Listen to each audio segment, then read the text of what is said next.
ஐயா உண்டு.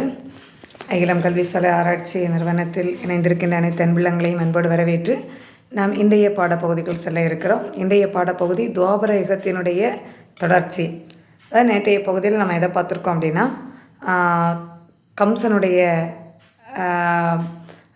அந்த தங்கைகளுக்கு திருமணம் நிறைவேற்றி வைத்து கம்சன் தங்கைகளை அவர்களுடைய கணவன் வீட்டில் கொண்டு விடக்கூடிய நிகழ்வு வரைக்கும் நம்ம நேற்றை பார்த்துருக்கோம். இன்றைய பகுதியிலிருந்து அடுத்து அதனை தொடர்வோம். அந்த கம்சனானவன் தங்கைகளுக்கு நாரத மாமுனியினுடைய ஆலோசனையின்படி தங்கைகளுக்கு திருமணம் செய்து கொடுத்து அவர்களுடைய இல்லங்களில் சீர்வரிசைகளோடு கொண்டு அங்கே விடுகின்றார். விட்டு எல்லா சிறப்புகளையும் செய்து இருக்கின்ற அந்த வேளையிலே இவர்கள் கரு உருகின்ற அந்த செய்தி இவனுக்கு தெரிகிறது. தெரிந்தவுடனே அவர்களை அங்கிருந்து அழைத்து சிறையில் காவலில் வைக்கின்றார். சிறையில் காவலில் வைத்து அங்கே பல துன்பங்கள் செய்கின்றார். அப்போது தெய்வகி, ரோகிணி, வசுதேவர் மூவருமாக அங்கே மனம் கலங்கி வாடி இருக்கின்றார்கள். அது மட்டுமல்ல, தேவர்களும் தெய்வ கன்னியர்களும் இந்த கம்சனுடைய துன்பம் பொறுக்க முடியாமல் அங்கே அறமெலிந்து தான் இருக்கின்றார்கள். அப்படி இருக்கின்ற அந்த வேளையிலே எல்லோரும் நாராயணமூர்த்திக்கு அபயமிடுகின்றார்கள். தேவாதி தேவர்கள், தெய்வ கன்னியர்கள் இவர்களுடைய அபயம் பொறுக்க முடியாமல் எப்படி அபயமிடுகின்றார்கள் என்றால், ஆதியே நாதி ஐயா நாராயணரே, சோதியே எங்கள் சுடரே சுடரொளியே, பக்தர்க்கு நித்தம் வரன் ஏத்தார்க்கு ஒத்தோரே. யார் உருகி ஐயாவை வழிபடுகின்றார்களோ அவர்களுக்கு அவர்களுடைய அந்த மன உருகுதலை, அந்த மன வேண்டுதலை நிறைவேற்றி கொடுப்பவரே, யாரும் எந்த நிலையிலும் துன்பப்படாமல் பாதுகாத்து வருபவரே, சித்தர்க்கு சித்தா செயல் ஒத்தோர்க்கு ஒத்தோனே. அதாவது இறைவரை பற்றுகின்ற விதம் பல விதங்களில் இருக்கின்றது. எதிர்பார்த்து பற்றுவது, எதிர்பார்ப்பு இல்லாமல் இறைவனிடம் ஏதாவது ஒரு வேண்டுதலை வைப்பது, இப்படி பல வழிகளில் இருக்கின்றது. சித்தத்திற்கு ஏற்ற வகையில், அதாவது இறைவனுடைய இறை சித்தத்திற்கு ஏற்ற வகையில் யார் நாடி நிற்கின்றார்களோ அவர்களுக்கு பலன் உடனடியாக கிடைக்கும். காரணம், பிறருக்கு நன்மை செய்ய வேண்டும் என்று எந்த ஒரு செயலை யார் முன்னெடுத்தாலும் அதற்கு இறைவன் அருள்பாலிப்பார். ஆனால் அதே வேளையில் பிறருக்கு துன்பம் கொடுக்க வேண்டும் என்று நினைத்து இறைவனிடம் ஒரு வேண்டுதலை வைக்கின்ற போது அந்த வேண்டுதல் விரைவாக பலனளிக்காது என்பதை தான் ஐயா இங்கே சொல்லுகின்றார்.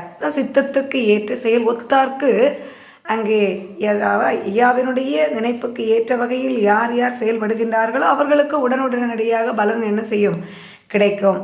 மூவர்க்கு நாதி முழுமணியாய் நின்றோனே, தேவர்க்கு நல்ல சிநேகமாய் இருந்தோனே, கிட்டார்க்கு கிட்டாத கிருஷ்ணா உன் பதத்தை, அதாவது இறைவனுடைய பதத்தை அடையணும் அப்படின்னா எல்லாருக்கும் எளிதில் அது கிடைக்காது. ஆனால் அதை எளிதில் அடைவதற்கு அங்கே நாடி நிற்கின்றவர்களுக்கு, உண்மையான பக்தர்களுக்கு ஓடோடி சென்று அருள் பாலிக்குகின்ற இறைவனே, அச்சிச்சொலியே அம்மன்றெழுத்தோனே, உச்சிச்சொலியே உம்மன்றெழுத்தோனே, அஞ்செழுத்தும் ஆறெழுத்தும் ஆனா அரியெழுத்தும் மஞ்செழுத்தும் எட்டெழுத்தும் நீயாகி நின்றோனே, 810 வீட்டில் இவ்வே நடுவாக ஒன்னொன்று எழுத்தாகிய உடைய பெருமானே. அதாவது இறைவனை பல நாமங்களில் நம்ம சொல்கிறோம். சிவன் சொல்கிறோம், பிரம்மா சொல்கிறோம், விஷ்ணு சொல்கிறோம், பெருமாள் சொல்கிறோம், நாராயணா சொல்கிறோம், சிவசிவான்னு சொல்கிறோம், ஓம் நமச்சிவாயான்னு சொல்கிறோம், ஓம் முருகான்னு சொல்கிறோம், ஓம் சரணபவ அப்படின்னு சொல்கிறோம், ஓம் நமோ நாராயணா அப்படின்னு சொல்கிறோம். இப்படி எத்தனையோ மந்திரங்களில் நம்ம இறைவனை வழிபடுறோம். ஆனால் எல்லாம் ஒன்று. அந்த ஒரே பரபிரம்மம்தான் பல நிலைகளில் பல நாமங்களில் பிரிந்திருக்கின்றது. அவ்வாறு பல பல நாமங்களில் இருந்து அந்தந்த நாமங்களினுடைய செயல்பாடுகளை சரியாக சிறப்பாக அங்கே ஆற்றிக்கொண்டிருக்கின்றது. ஏன்னா அந்த இறைவன் பல நாமங்களை எடுப்பதற்கு காரணம் அந்தந்த யுகங்களில் இருந்த தோன்றிய அசுரர்களை வதம் செய்வதற்காக. அப்படி அந்த செயல்பாடுகள் சிறப்பாக அங்கே செய்து கொண்டிருக்கின்ற இந்த இறையவனே, ஒன்னெழுத்தாகி உடைய பரமனே, உடைய எழுத்து ஒரே எழுத்துதான், வர பிரம்ம நிலை, அந்த ஜோதி சொரூபன். இந்த நிலையில் அந்த ஓம் என்ற பிரணவ மந்திரத்துக்குள் இருக்கின்ற அந்த உடையவரனே, மண்டல தூரலுமாய் தண்டர தூணாகி தருவை 5 பேராகி மண்டலத்து ஊரலுமாய் மாயமுமாய் நின்றோனே. இந்த உடம்பு பஞ்சபூதங்களால் ஆக்கப்பட்ட அந்த உடம்பு 5 பஞ்சபூதங்களால் ஆக்கப்பட்டிருக்கின்றது. அவ்வாறு அந்த பஞ்சபூதங்களால் ஆக்கப்பட்டிருக்கின்ற அந்த தருவை 5 பேருடனே அந்த ஆக்கப்பட்டிருக்கின்ற அந்த உடலுக்குள் மண்டல தூரலுமாய் மாயவுமாய் நின்னோரே. இந்த உடம்பு இயங்க வேண்டும், அது செயல்பட வேண்டும் என்றால் அதற்கு உயிர் என்று ஒன்று தேவை. அந்த உயிராக இருந்து போக்கு 2 நடுவீட்டில் அங்கே புகுந்து 2 கால் வீட்டில் நாக்கு 2 பேசி நடுநின்ற நாயகமே. இந்த உயிர் மூச்சு எப்படி இயங்குகின்றது?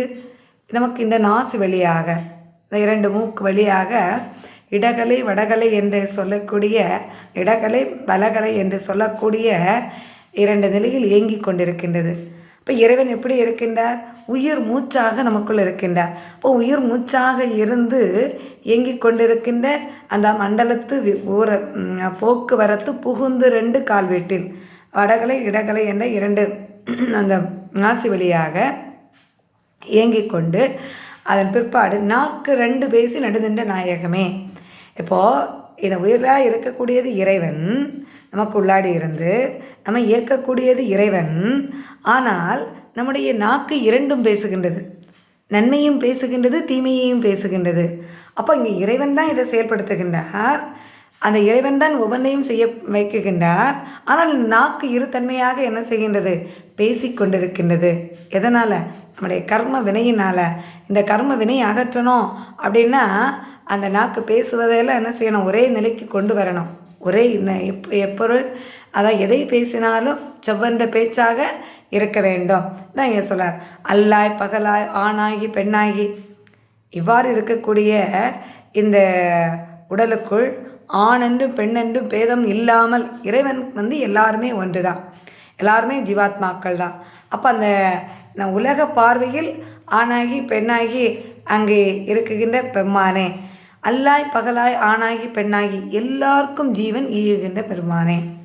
நேர் எல்லா உயிர்களுக்குள்ளாடையும் இருக்கிற ஆணுக்குள்ளே ஆணாகவும் பெண்ணுக்குள் பெண்ணாகவும் அங்கே மக்கள் பார்க்கின்ற விதத்திலே இருந்து எல்லா உயிர்களையும் வழிநடத்தி செல்லுகின்ற வேறே பட்சி பறவை பல ஜீத ஜந்துகளுக்கும் தினந்தோறும் பறவைகள் பட்சி இனங்கள் உயிரினங்கள் எல்லாத்துக்கும் தினந்தோறும் வாழ்க்கை அழித்து உணவு அழித்து கொண்டிருப்பவரே இச்சையுடன் செய் நடப்பு இயல் கணக்கு பார்ப்போரே. அது யார் நான் என்ன செய்யறது? நமக்குள்ள ஒவ்வொரு உயிருக்குள்ளாடையும் இருந்து அது பட்சியாக இருக்கட்டும், பறவையாக இருக்கட்டும், மனிதனாக இருக்கட்டும், விலங்காக இருக்கட்டும், எதுவாக இருந்தாலும் இவங்க என்னென்ன செய்கிறாங்க, என்ன நன்மை செய்கிறாங்க, எவ்வளோ புண்ணியம் செய்கிறாங்க, எவ்வளோ பாவம் செய்கிறாங்க அப்படின்னு அந்த இயல் கணக்கை சரியாக கணித்து கொண்டு இருப்பவனே. ஒரு பிறவில் உண்மை உட்கொள்ளாதவர்களுக்கும், அதாவது நம்ம இறைவனை அடைவதற்காக அங்கே பல வாய்ப்புகள் தரப்படுகின்றது. இந்த பிறவி என்பது மீண்டும் மீண்டும் வருவதற்கான காரணம் என்ன? நம்முடைய கர்ம வினை. இந்த கர்ம வினையை நம்ம போக்கி இறைவனை அடைவதற்குரிய வழியை நம்ம என்ன செய்ய வேண்டும்? தேட வேண்டும். இப்போ ஒவ்வொரு பிறவி அமைகின்ற போது அந்த பிறவியினுடைய நோக்கம் இறைவனை அடைவதாக இருக்க வேண்டும். அவ்வாறு இறைவனை அடைவாமல் நாம் வேறு இந்த உலக பற்றுக்குள் அங்கே அகப்பட்டு கொண்டோமேயானால் மீண்டும் மீண்டும் பிறவி என்பது அமைந்து கொண்டே இருக்கும். இப்போ அதை தான் இங்கே சொல்கிறாங்க. ஒரு பிறப்பில் உண்மை உட்கொள்ளா பெறும். ஒரு பிறவியில் இறைவனை நினைக்கல, சரி இந்த ஆன்மா முக்தி அடையணும். அப்போ இந்த ஆன்மா முக்தி அடையணும் அப்படின்னா 7 முறை வாய்ப்பு அருளப்படுகிறது. அதான் ஒரு முறை, ஒரு பிறப்பில் உண்மை உட்கொள்ளா பேராக இருந்தாலும் 7ஆம் பிறப்பில் 6ஆம் பிறப்பில் அங்கே அறியவனை நினையாமல் 6 பிறவியிலும் இறைவனை நினைக்கவே இல்லை. ஆனால் 7ஆம் பிறவியில் எள்ளளவு தான் நினைத்தான். இப்போ 6 பிறவியிலையும் பிறந்து பிறந்து பிறந்து இறந்து கர்மவினையை கூட்டி கூட்டி இந்த உலக இன்பம் தான் பெருசுன்னு வாழ்ந்துட்டு போயாச்சு, ஒவ்வொரு நிலையோடு வாழ்ந்தாச்சு. ஆனால் 7ஆவது இந்த பிறவியிலேயாவது எந்த விதமாக இறைவனை எந்த விதமான அவதூறும் பேசாமல் இறைவனை பற்றி பிடித்து அங்கே கொஞ்சம் இறை பக்தி இருந்தால் மட்டும் போதும். காரணம், முந்தைய யுகங்களில் இறைவனை அடைவதற்கு கடுமையான தான தவங்கள் எல்லாம் செய்ய வேண்டியிருந்தது. ஆனால் இந்த கலியுகத்தில் எளிய வழி இறைவனிடம் பக்தி செலுத்துவது, இறைவனுடைய நாமத்தை உச்சரிப்பது. இப்போ இதை யார் செய்கிறாங்க? இது அவர் அணு அளவு நம்ம செய்தாலே போதும். அதை செய்தால் யார் செய்கிறாங்களோ அவங்களுக்கு இந்த பிறவி என்ற பிணியை வந்து என்ன செய்யலாம், விடுபடலாம். 7ஆம் பிறப்பில் எள்ளளவு தான் நினைத்தால் வாழலாம் என்றோர்க்கு வைகுண்டம் ஈந்தோனே. உம்மை எள்ளளவு நினைத்து கொள்ளவங்களுக்கு அந்த வைகுண்ட பேரை இந்த பெம்மானே. இப்படி 7 பிறப்பிலும் உம்மை கைகொள்ளா பேர்களே அங்கே வந்து என்ன செய்யும், அழிவு வரும். எப்படி அழிவு வரும் அப்படின்னா, அங்கே ஒரு அணுவு கூட இறைவனை நினையாமல் இருந்தால் அங்கே என்னென்ன துன்பங்கள் வரும் அப்படிங்கிறத அடுத்த ஐயா சொல்லி வருகின்றார். எப்படி? குட்டம் கொடிய கண்ணபித்து நோயுடனே கட்டம் வந்து சாக கழுத்தில் கண்ட மாலையுடனும். பலவிதமான கொடூர நோய்கள், ஒரு மனிதனால் தாங்கிக் கொள்ள முடியாது, அனுபவிக்க முடியாத துன்பம் கொடுக்கக்கூடிய வகையில் இருக்கக்கூடிய அந்த கொடூர நோய்கள் வந்து தாக்கும். அது மட்டும் இல்லை, தீராத கருவங்கு தீன் செல்லா வாய்வுகளும், மேலே வங்கு சரங்கு அப்படின்னு சொல்லுவாங்க, அந்த சரங்கு இதெல்லாம் பயங்கரமான கஷ்டம். உடம்பு அரிச்சுக்கிட்டே இருக்கும், எரிச்சல் காந்தல் பயங்கரமாக இருக்கும், யாருக்கிட்ட வரமாட்டாங்க. அப்போ அந்த மாதிரியான ஒரு துன்ப நிலை உருவாகும்.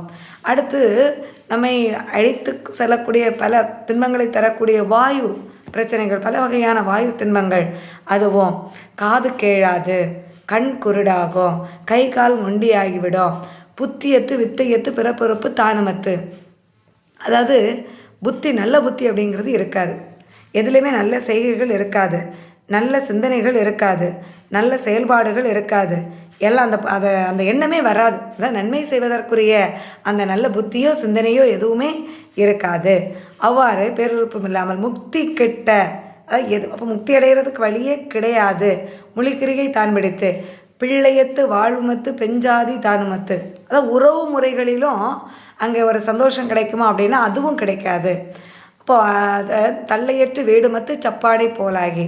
இப்போது இதை ஒரு சிலவங்களுக்கு வாழ்க்கை வந்து ஒரு எந்தவித உறவு முறையோ இல்லை வேறு எந்த ஒரு நன்மைகளோ எதுவும் கிடைக்காம துன்பப்படுறாங்கன்னா காரணம் என்ன? இறை பற்று இல்லாமல் இருக்கின்ற காரணத்தினால், இறைவனை நினைக்காமல் இருக்கின்ற காரணத்தினால், இறை எண்ணம் மனதில் அணு அளவு கூட இல்லாமல் இருப்பவர்களுக்கு இந்த துன்பங்கள் வரும் என்பதை ஐயா சொல்லுகின்றார். அப்போ இந்த மாதிரி துன்பங்கள் படக்கூடியவங்களும் மாநிலத்திலெல்லாம் இந்த உலக மக்களெல்லாம் மாவாவி அப்படின்னு சொல்லி ஒதுக்கக்கூடிய ஒரு நிலை வரும். அப்படி ஒதுக்கி இந்த உயிர் அழிந்த பிற்பாடு இந்த சடமான இந்த உடம்பை, இந்த சடலத்தை யாரும் எடுத்து புதைப்பதற்கு கூட வரமாட்டாங்க. அதை பாவி என்று எல்லோரும் ஒதுக்கிடுவாங்க. இது பாவியினுடைய உடல் அப்படின்னு எல்லாரும் என்ன செய்திருவாங்க, ஒதுக்கி விடுவார்கள். அப்படி ஒதுக்கிவிட்ட அவர்களை நாய் நரிகள் வந்து எடுத்து பீத்து தின்ன, காக்கை கண்ட இடங்களில் கொண்டு அங்கே போட்டு அந்த தேசமது காண திசைனாலும் பித்தறிந்து போக்கடித்து பின்னும் பொல்லாதான் தன்னிடமே. அப்படி அந்த உயிரினங்களெல்லாம் அதை சின்ன பின்னமாக மாற்றும். அதோடு முடிந்து போகிறதில்ல, இந்த உயிரை மரளி கொண்டு போகும்போது, யமன் இந்த உயிரை கொண்டு போகும்போது, இது இப்போ நேரடியான உடம்புக்கு வரக்கூடிய துன்பங்கள், இந்த உலக மக்கள் பார்க்கக்கூடிய துன்பங்களை இதுவரைக்கும் ஐயா சொல்லியிருக்கிறார். அடுத்து நம் கண் காணாத துயரங்கள், கண் காணாத துன்பங்கள் அப்படின்னு சொன்னால், யமன் உயிரை எடுத்துகிட்டு போகக்கூடிய நேரம் நரகத்திற்கு அந்த உயிரை அழைத்துட்டு போகக்கூடிய போது, அதாவது நன்மை செய்த அந்த ஆன்மா அழைத்து செல்லுகின்ற போது வழி நெடுகிலும் அந்த இளைப்பாறை செல்லக்கூடிய ஒரு எந்தவித துன்பமும் அனுபவிக்காத ஒரு நிலை அங்கே உருவாக்கி வைக்கப்படும்.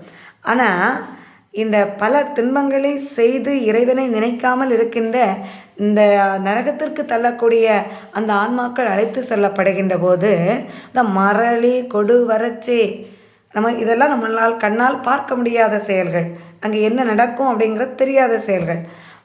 வலிய தண்டாயுதத்தால் அடித்து குரளி மிக காட்டினா அங்குமா போக்கு காட்டுறது, சின்ன பிள்ளைங்கள போக்கு காட்டும், பொருளை வச்சுட்டு வா இங்கே வா நடக்க வைக்கிற மாதிரி. அது மாதிரி அந்த குரளி வித்தைகள் பல காட்டி அங்கே நரக குழியில் நரல் மரளி தள்ளிடவே, அந்த நரகத்துக்குள்ளே தள்ளும்போது அந்த நரகத்துக்குள்ளே யார் இருக்கிறா, அங்கே இறை நமக்கு என்று எட்டி புழு பிடித்து நமக்கு நல்ல இறை கிடச்சிட்டு அப்படின்னு அந்த புழுக்களெல்லாம் வந்து ஓடி பிடிச்சி அங்கே அந்த உடம்பு வந்து என்ன செய்யும், ஆன்மாவை கொத்தி இழுத்து கொண்டு செல்லும். இங்கே பல துன்பங்களுக்கு ஆள்படுத்தப்படும். நரகத்தில் இந்த துன்பங்களெல்லாம் காத்து கொண்டு இருக்கு. இது யாருக்கு? யார் யார் இறைவனை நினைக்காமல் இருக்கின்றார்களோ, சுயநலத்தோடு வாழுகின்றார்களோ, பிறருக்கு நன்மை செய்ய வேண்டும் என்ற எண்ணம் இல்லாமல் இருக்கின்றார்களோ, இவர்களுக்கெல்லாம் இந்த நிலை வரும் என்று ஐயா சொல்லுகின்றார். யாருக்கெல்லாம்? வள்ளிக்கும் தேவ மாலவருக்கும் சாகாமல் அச்சுதரை நினையான் ஐயாவை தான் நினையான் கச்சி மனதுடைய காமாட்சியை நினையான் வள்ளி தெய்வ மாலருக்கு ஆகாமல் இறைவனுக்கு ஆகாமல் கொள்ளிக்கு பிள்ளை இல்லா கொடும்பாவை சென்று என்று சொல்லி அந்த கவி இழுத்து அந்த புழுக்களெல்லாம் என்ன செய்கிறோம் கொண்டு இழுத்து நரகத்தில் தள்ளிடுறோம். இப்படி அங்கே இந்த தீமை செய்பவர்களுக்கு இந்த துன்பங்கள் நடக்க இருக்கிறது என்பதை அருளி வைத்த அச்சுதரே இதெல்லாம் நேரம் சொல்லி வச்சிருக்கிற ஆகமங்களின் மூலம் மக்களுக்கு தெரியப்படுத்தி இருக்கின்றீர். எத்தனையோ துன்பங்களில் இதற்கு முன்பு காத்து கொண்டிருக்கின்றீர்.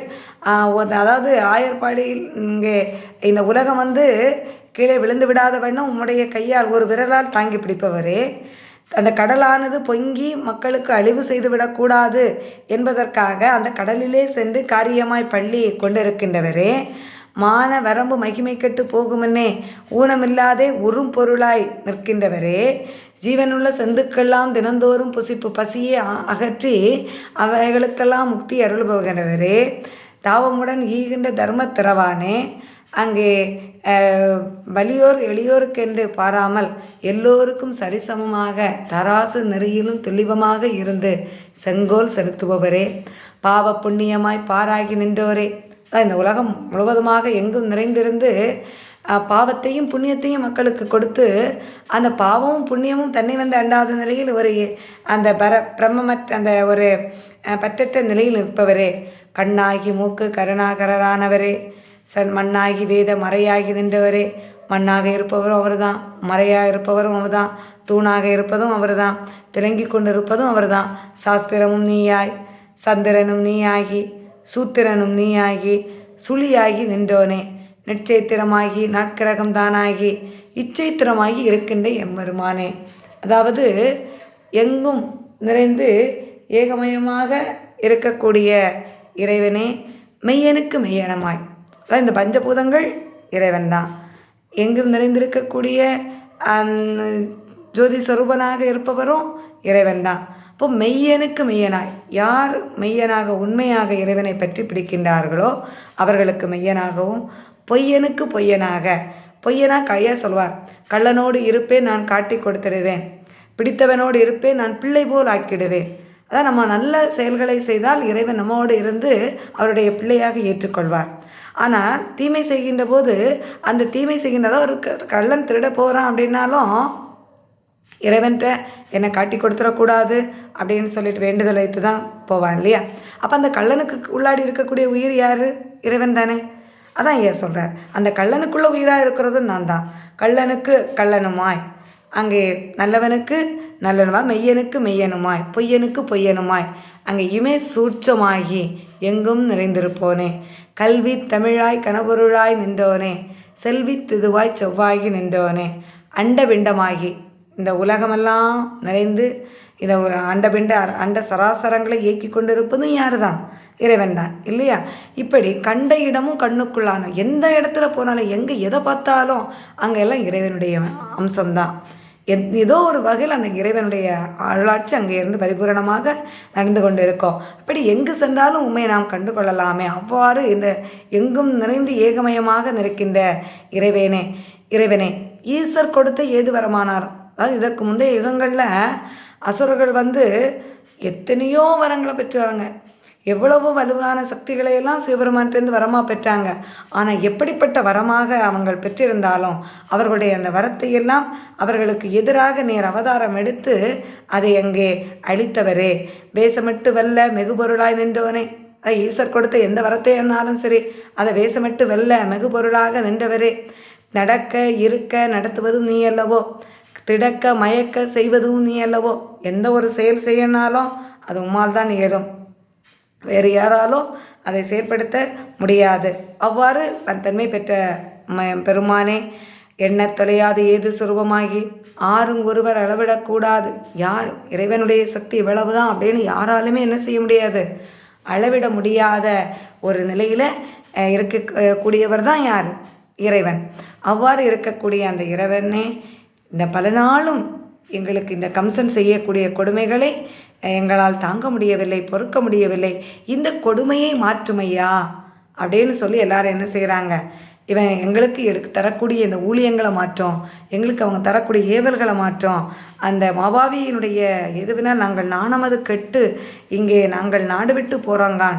இந்த நரபாலன் என்ற நன்றி கெட்ட மாபாவியினால் எவ்வளவோ துன்பங்கள் நாங்கள் அடைந்து கொண்டு இருக்கின்றோம், வரம்பு குளறி விட்டது என்று அங்கே தேவர்கள் எல்லோரும் முறையிடுறாங்க. தேவர்கள் மட்டும் முறையிடலை, அடுத்தது பூமாதேவி முறையிடுறாங்க. இப்போ இந்த உலகத்தில் யார் பூமாதேவியாக பிரவேசி வைக்கப்பட்டிருக்காங்க? அம்மை லட்சுமாதேவி இல்லையா? அப்போ அம்மா பூமாதேவி முறையிடுறாங்க. எப்படி முறையிடுறாங்க? இந்த பூமியினுடைய பாரம் தாங்க முடியலை. ஏன்னா பாவங்கள் அதிகப்படுகின்ற போது இந்த பூமியினுடைய பாரம் என்ன செய்ய முடியாது, தாங்க முடியாது. பூமியினுடைய பாரம் அதிகப்பட்டு விட்டது. ஆகவே அந்த பூமியினுடைய பாரத்தை நீக்குவதற்கு வர வேண்டும். அப்போ அம்மை லட்சுமாதேவி நாராயணமூர்த்திட்ட வேண்டுறாங்க. என்னை போல் பெண்ணல்லவோ இவள்தான் இடுமுறையம் அங்கே பொறுக்க மிக கொடுவில்லையே, வண்ணமுள்ள மாலை மனதிறங்கி காருமையா. அதான் எனக்கு இந்த பூமாதேவி போடக்கூடிய அந்த முறையும் பொறுக்க முடியலை. பூமியினுடைய பாரம் தாங்க முடியாமல் அவங்க கஷ்டப்பட்டுருக்காங்க. ஆகவே இந்த பூமியினுடைய பாரத்தை தீர்ப்பதற்காக, அதர்மத்தை அழித்து தர்மத்தை நிலைநாட்டுவதற்காக விரைவாக வாருமையா அப்படின்னு அங்கே வேண்டுதல் வைக்கிறாங்க. வேண்டுதல் வைத்த அவர்கள்ட்ட ஐயா சொல்கிறார், அதாவது எல்லாருக்கும் சேர்த்து சொல்கிறார், நான் இந்த பூமியினுடைய பாரத்தையும் தீர்ப்பேன், தேவர்கள் உங்களுடைய இடுக்கத்தையும் நான் அழிப்பேன். ஆகவே பிறப்பேன்கான் பாரதம் முடிக்க, பாரத போரை நிகழ்த்தி வைத்து இந்த தீமைகளை அழித்து நல்லவர்களுக்கு வாழ்வளிப்பதற்காக நான் என்ன செய்வேன், பிறப்பேன். ஆகவே நான் நீங்களெல்லாம் என்ன செய்ய, நந்திகுலம் வாழ நான் பிறப்பும் கண்டீரே என்று சொல்லி இந்த நல்லவர்களுக்கு உதவி செய்வதற்கும் தீயவர்களை அழிப்பதற்கும் நான் அங்கு வளர்ந்து நந்தகுலத்திலே பிறந்து வளர்ந்து ஆயர்களோடு நான் வளர்ந்து வருவேன் என்று அங்கே எல்லாருக்கும் விடை கொடுக்கின்றார். பூமாதேவிக்கும் தேவர்களுக்கும் விடை கொடுக்கின்றார். அப்போ அவங்க எல்லாரும் இருந்து என்ன செய்கிறாங்க, அங்கே செல்லுகின்றார்கள். அப்படி செல்லுகின்ற அந்த நேரத்தில் இந்த அவதாரம் எடுக்க வேண்டிய தருணம் வருகின்றது. அப்போ அந்த அப்போது சிவபெருமான் என்ன செய்கிறாரு, நாராயணமூர்த்திக்கு சொல்கிறார். என்ன சொல்கிறார் அப்படின்னா, கஞ்சன் அவனை கொல்வதற்கு ஏதோ வழியை பாருங்கள், நேரம் நெருங்கி வந்துட்டு இருக்குது, அதனால் அதுக்குரிய வழியை பாருங்கள் அப்படின்னு சொல்லிட்டு அங்கே சொல்கிறார். சொன்ன உடனே நாராயணமூர்த்தி சொல்கிறார், மேருதனில் முன்னால் வியாசர் முழிந்தபடி நான் யாருக்கு பாரத முதலா பாரத போர் தனைவரையும் வீர பார்த்தன் மிகுதேவரையும் ஓட்டுவித்து சத்த பிலமுள்ள சராசந்தன் வரையும் மற்றவனோடு 6 வலிய பிறக்காரரையும் கொல்ல வகை குறிநினைவை தான் நினைத்து. இப்போ எனக்கு அதாவது முந்தைய 6 யுகங்கள்லேயும் அசுரர்களை அழித்ததும், இப்போ அந்த துரியோதனாதிகளை வதம் செய்து பார்த்தனுக்கு தேரோட்டியாக இருந்து அங்கே அவர்களை ஜெயிக்க வேண்டிய விதத்தையும், சராசந்தனை சத்தபலம் உள்ள அந்த சராசந்தனை வெல்ல வேண்டிய அந்த தன்மையும் இப்போ இருக்கிறது. அல்லாமல் பின்னும் அந்த தேவகி ரோகிணியினுடைய மகவாக அங்கே நாராயணர் பிறப்பார் அப்படிங்கிற விதியும் இருக்குது. அதனால அவங்களும் ஏங்கி தவிச்சிட்ருக்கிறாங்க. ஆகவே அவர்களுக்கு பிள்ளையாக என்ன செய்யணும், பிறவி செய்து அனுப்புங்க அப்படின்னு சொல்லிட்டு சிவபெருமானிட்டு நாராயணமூர்த்தி அங்கே வேண்டி இருக்கின்றார். அப்போ முன்னே வியாசர் மொழிந்தபடி அந்த முறை நூல் தவறி போகாமல் என்னை பிறவி செய்து அனுப்ப வேண்டும். அது மட்டும் இல்லை, என்னை பிள்ளையென பிறவி எடுப்பதற்காக தேவகியும் ரோகிணியும் அங்கே தவமாக இருக்கிறாங்க. அவங்களுடைய தவத்தினுடைய அந்த நோக்கத்தை நிறைவேற்றுவதற்காகவும் என்னை பிறவி செய்து அனுப்புங்கள் என்று சொல்லி எனக்கு உதவி செய்வதற்காக என் உபாயமாவுடன் என்னோடு உறவாடி இருப்பதற்காக 2000 மடவார்களையும் என்னோட பிறவி செய்து அனுப்புங்கள் என்று அங்கே சொல்லி அனுப்ப வைக்கின்றார். ஆயர்பாடியிலே அநேக மடவாரையும் பிறவி செய்து அனுப்ப வேண்டும் என்று அங்கே சொல்ல, அதன்படி சிவபெருமானும் அங்கே பிறவி அமைக்க துணிகின்றார். சிவபெருமான் இங்கே பிறவி அமைக்க துணிந்த அந்த நேரத்திலே தெய்வகியால் வயிற்றில் அங்கே திருமால் பிறவி எடுக்கின்றார். அப்போது அவர்களுக்கு எப்படி அங்கே சிறையில் அவங்கள கை கால்களெல்லாம் கட்டப்பட்டு இருக்கின்றது. இங்கே நாராயணமூர்த்தி கண்ணனாக அவதாரம் எடுத்த அந்த தருணத்திலே அவர்களுடைய கை கால் விலங்குகளெல்லாம் அங்கே என்ன செய்கின்றது, அற்று விடுகின்றது. அப்போது அங்கே வழக்கமது அங்கே அவர்களுடைய அந்த சிறையை மாற்றணும், அவர்களுக்கு அந்த முக்தி என்ற பெயரை கொடுக்கணும், அவங்களுடைய துன்பங்களை எல்லாம் மாற்றுவதற்காக அங்கே அவர் பிறக்கின்றார். அவ்வாறு அந்த தேவகிக்கும் ரோகிணிக்கும் சிவகதிகள் ஈவதற்காக முக்தி என்ற பேரினை கொடுப்பதற்காக அங்கே வந்து அவர் பிறக்கின்றார். கஞ்சனுடைய வலிமையை அளிப்பதற்காக அங்கே வந்து தோன்றி இருக்கக்கூடிய அந்த நேரத்தில் அந்த விஷயம் வந்து யாருக்கு தெரிகின்றது?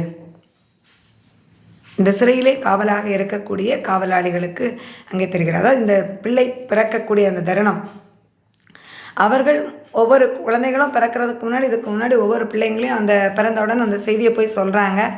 சொன்ன உடனே அந்த கம்சன் வந்து என்ன செய்கிறான், அந்த பிள்ளைங்களை தூக்கி அப்படியே அடித்து ஒன்றாக கொண்டு விடுகின்றான். இப்படியாக அவன் ஒவ்வொரு பிள்ளைகளாக கொண்டு வர, இந்த பிள்ளையும் அங்கே அவன் கொண்டு விடுவானே, நாம் என்ன செய்வது அப்படின்னு அந்த வைசுதேவரோ தெய்வகியோரோங்கனே இவங்கெல்லாம் பயந்து பதறி கொண்டிருக்கின்றார்கள். அப்படி இருக்கின்ற அந்த வேளையில் இந்த குழந்தை பிறந்த இந்த செய்தி அறிந்த அந்த தருணத்தில் அங்கே பிறக்கிறார் என்று பெரியோர்கள் கொண்டாட, இறக்கிறார் பொல்லாதார் என்று மிக கொண்டாட, அன்னவதாரம் நிகழப்போகுது அப்படின்னு எல்லாரும் கொண்டாடுறாங்க. தீமை பொருந்தியவர்களெல்லாம் இறக்க போகிறாங்க அப்படின்னு சொல்லிட்டு சந்தோஷம் கொண்டாடுறாங்க. அப்படி இருக்கக்கூடிய அந்த நேரத்தில் வந்து யாரெல்லாம் பிறக்கிறாங்க? அம்மை பகவதியும் அச்சுதரும் பிறக்கிறாங்க.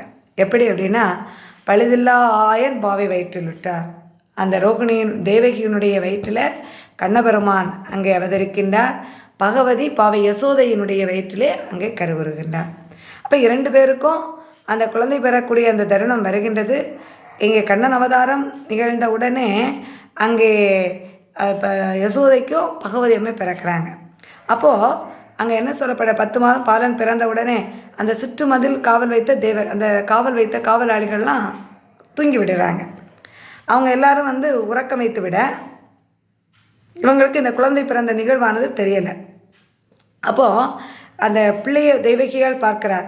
பார்த்து எடுத்து கண்ணனோ சீவகனோ கரிய முயில் மாயவனோ வண்ணனோ தெய்வேந்திரனோ மறையவனோ தூயவரோ, ஐயோ முன்பெற்ற எனக்கு இதுக்கு முன்னாடி நான் பெற்ற பிள்ளையெல்லாம் அந்த கம்சன் கொண்டு போட்டானே, அதுபோல் இந்த பிள்ளைக்கும் ஒரு இழப்பு வந்துடுமா என்று அங்கே உடனடியாக அந்த பிள்ளையை எடுத்து என்ன செய்கின்றார், நீங்கள் இந்த பிள்ளையை அயோதைகிட்ட கொண்டு போயிட்டு சேர்த்துருங்க அப்படின்னு அந்த தெய்வகியால் யார்கிட்ட கொடுத்து அனுப்புகிறா, அந்த வசுதேவர்கிட்ட கொடுத்து அனுப்புகிறான். அப்போ வசுதேவற்றை கொடுத்து அனுப்பினோன்னா வசுதேவர் அங்கே பிள்ளையும் ஒரு குடையிலே வைத்து தூக்கி கொண்டு வருகின்றார். கனத்த மழை பெய்து கொண்டு இருக்கின்றது. அந்த யமுனை நதியானது பெருக்கெடுத்து ஓடுகின்றது. அங்கே அந்த ஆற்றை எப்படி கடப்பது என்று ஸ்தம்பித்து நிற்கக்கூடிய அந்த தருணத்திலே அந்த அஞ்சுதலை நாகமானது குடைபிடித்து கொண்டிருக்க, அந்த கணபரமாத்மாவினுடைய கால் அந்த நீரிலே பட்டவுடனே அந்த ஆறானது விரிந்து அங்கே இடம் விலகி கொடுக்கின்றது. இப்படியாக வசுதேவர் அந்த குழந்தையை யசோதையிடம் கொண்டு சேர்க்கின்றார். அங்கு பிறந்திருந்த அந்த பெண் குழந்தையை எடுத்து இங்கே தெய்வகியிடம் கொண்டு வந்து சேர்க்கின்றார். இந்த குழந்தை பரிமாற்றம் நிகழ்வது வரையிலும் அங்கே அந்த காவலாளிகள் யாருமே கண்டுகொள்ளவில்லை. அவர்கள் ஒரு தூக்க நிலையில் இருக்கின்றார்கள். பொழுது விழுகின்றது. காவலாளிகள் எழுகின்றார்கள். இங்கே குழந்தை பிறந்திருக்கின்ற அந்த செய்தியை அறிகின்றார்கள். அறிந்தவர்கள் ஓடோடி சென்று கம்சனிடம் சொல்லுகின்றார்கள். அப்படி கம்சனிடம் சென்று அங்கே சொன்ன செய்தியை சொன்ன உடனே கம்சன் ஓடோடி வருகின்றார். ஓடோடி வந்து இதற்கு முன்பு எப்படி அந்த குழந்தைகளை எடுத்து தூக்கி தரையில் அடித்து கொண்டானோ அதுபோல இப்போது இந்த பிள்ளையை எடுத்து தூக்கி தரையில் அடித்து கொள்ள வேண்டும் என்று தூக்கிய மாத்திரத்திலே அந்த கையில் இருந்த அந்த பிள்ளையானது அப்படியே மேலே பறக்கின்றது. பகவதி தேவியானவள் பறக்கின்ற எப்படி சொல்லுகின்றார், உன்னை கொல்ல என் அண்ணன் அந்த பிள்ளையை அங்கே தூக்க முடியலை. ஃபஸ்ட்டில் வந்து அந்த பிள்ளையை வந்து என்ன செய்ய முடியலை. இதுக்கு முன்னே குழந்தைங்கள ஈஸியாக தூக்கிட்டான். ஆனால் இப்போ இந்த குழந்தைய என்ன செய்ய முடியலை, தூக்க முடியலை. அதான் புட்டான நெஞ்சன் பிள்ளை தானே வந்து எடுத்து தாக்கிதளத்தில் திண்ணனவே தான் அடிக்க ஆக்கிரமத்தாலே அவன் தூக்க முடியாமல், இதுக்கு முன்னே தூக்கி அடித்தது போல் தூக்க நினைக்கிறான். ஆனால் பிள்ளையை தூக்க முடியலை. தூக்க முடியாத அந்த நேரத்தில் அவன் அப்படியே ஸ்தம்பித்து நிற்கும்போது அவனுடைய கையிலேருந்து அப்படியே விலகி பறந்து என்று அந்த பகவதி தேவி சொல்கிறார். ஏ கம்சா, உன்னை கொல்ல என் அண்ணன் ஆயர்வாடியிலே வளர்ந்து வருகின்றான் அப்படின்னு சொல்லிட்டு அந்த பகவதி தாயானவளும் என்ன செய்கிறாங்க, மறைந்து விடுகின்றார்கள். அப்போ என்னை ஈடு செய்யாது, நீ என்ன வந்து கொல்லி நீ ஒன்றும் ஜெயிக்க போகிறது கிடையாது அப்படின்னு சொல்லிட்டு மறைந்து விடுகின்றார்கள். கம்சனுக்கு இன்னும் பெரிய பயம் தோன்றிவிட்டது. ஐயோ, அந்த முனி சபித்தபடி எனக்கு ஆயர்வாடிக்கு போக முடியாது. நான் வந்து அந்த குழந்தை எங்கே பிறந்திருக்குன்னு போய் பார்க்க முடியாது. என்னுடைய உடல் அங்கமெல்லாம் சோறுதே, நான் என்ன செய்வேன் அப்படின்னு சொல்லி மனம் வந்து காவலாளிகளை அழைக்கின்றான். அழைத்து நீங்கள் ஆயர்வாடியிலே சென்று இப்போது பிறந்திருக்கின்ற எல்லா குழந்தைகளையும் கொண்டு வாருங்கள் அப்படின்னு சொல்லிட்டு கட்டளை பிறப்பித்து அனுப்புகின்றான். அப்படி கட்டளை பிறப்பித்து அனுப்பின உடனே அந்த பிள்ளைகளை வந்து அந்த பார்த்து வர்றதுக்கு தூதுவரைகளை அனுப்புகிறான். யாரும் அறியாமல் அந்த தூதுவர்கள் ஆயர்பாடியில் சுற்றி திரிகிறாங்க. அப்படி சுற்றி அந்த பிள்ளைகளை தேடி அலைகின்ற போது அங்கே நந்தகோபருடைய வீட்டில் பொற்தொட்டிலில் கண்ணபரமாத்மா அங்கே விளையாடி கொண்டிருக்கின்றார். அப்படி பார்த்த உடனே அந்த தூதர்கள் வந்து சொல்கிறாங்க, ஆமனோ சீவனகனோ கண்ணனோ சந்திரனோ மாதவனோ சூரியனோ மறையவனோ தானோ நாம திறவானோ நாராயணர் தானோ சோம திருவிழமோ தெய்வேந்திரன் தானோ ஈசன் வாசவனோ இந்திரனோ சந்திரனோ மாயனோ உன்னை வதைக்க வந்த மாற்றானோ ஆரோ என்று அழுவிடக்கூடவில்லை. ஒரு பிள்ளை, ஒரு அழகான ஒரு பிள்ளை இருக்குது.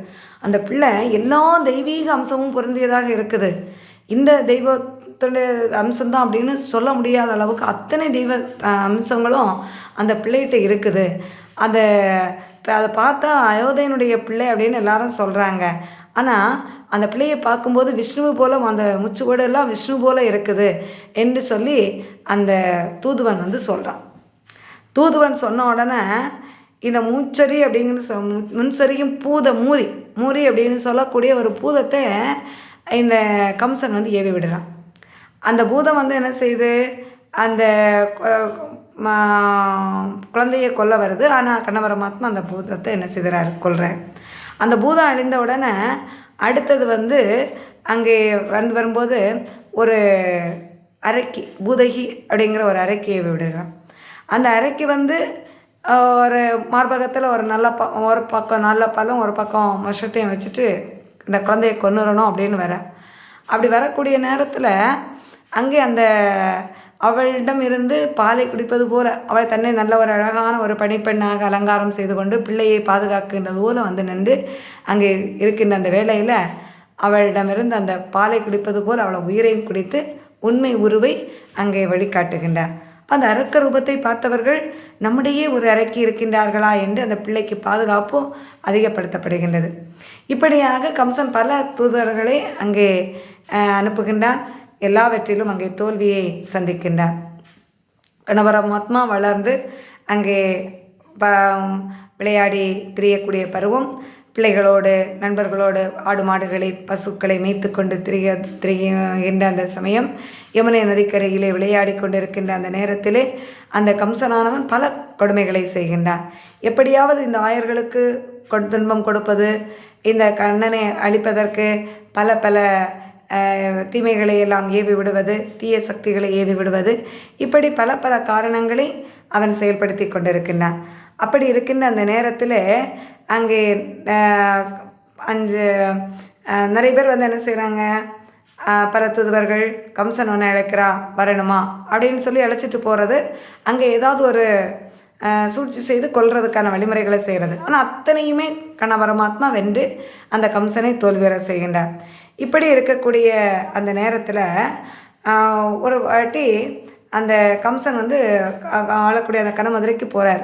அவன் ஆள் விடுகிறான்.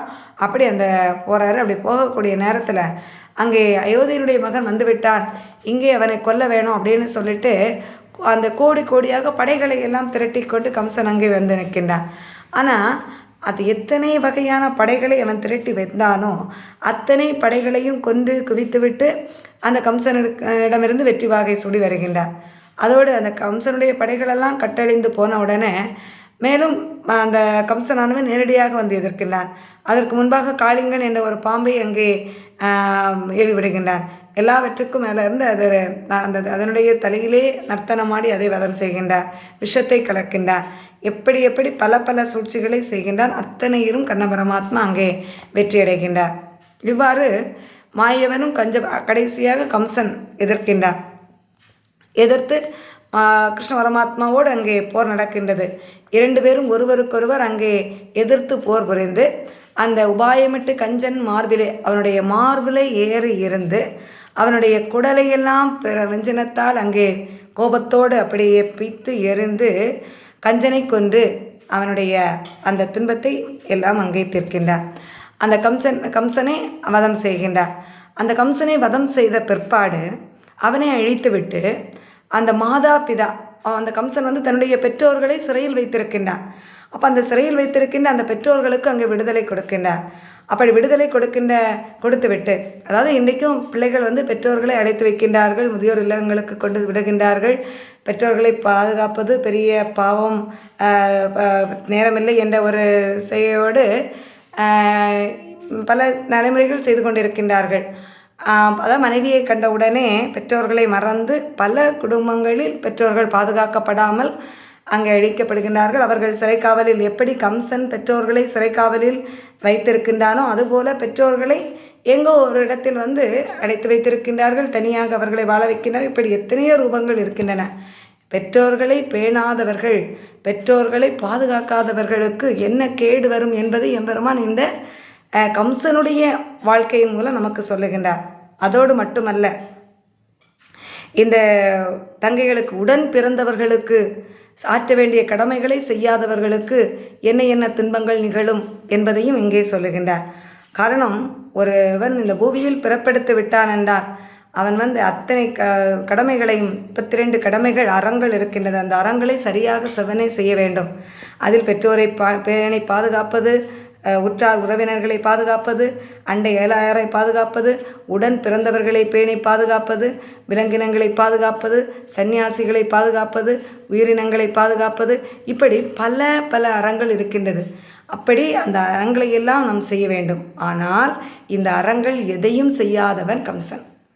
சாலைகள் அமைப்பது, சோலைகள் அமைப்பது, தண்ணீர் பந்தல் அமைப்பது, மக்களுக்கு தர்ம காரியங்கள் செய்வது, நோய்பிணியில் கஷ்டப்படுகின்றவர்களுக்கு உதவி செய்வது, சிறு சிறு உதவிகள், ஒரு அன்பாக பேசி அகமழிந்து இருப்பது, இப்படிப்பட்ட அந்த சிறு சிறு உதவிகளை கூட செய்யாமல் இறைவனை நாடாமல் தன்னுடைய சுய நலத்திற்காக, தன்னுடைய சுகபோகத்திற்காக, தான் வாழ வேண்டும் என்பதற்காக பிறருடைய வலியை வேதனையை உணராமல் வாழுகின்றவர்கள் அத்தனை பேரும், இந்த கம்சனை போன்று வாழுகின்றவர்கள் அத்தனை பேருக்கும் அழிவு எப்படி வரும் என்பதை எத்தனை பெரிய சூழ்ச்சிகள் செய்தாலும், எத்தனை பெரிய வரங்களை பெற்றிருந்தாலும், எவ்வளவு வல்லமை பெற்றிருந்தாலும் அழிவு என்பது நிச்சயம். அவர்கள் அந்த சுகமாக வாழக்கூடிய நிலை வராது, முக்தி என்ற பேரு கிடைக்காது, நரகத்தில் தள்ளப்படுவார்கள் என்பதற்கு உதாரணமாக இங்கே கம்சனுடைய வாழ்க்கையை எம்பெருமான் நமக்கு எடுத்து காட்டுகின்றார்.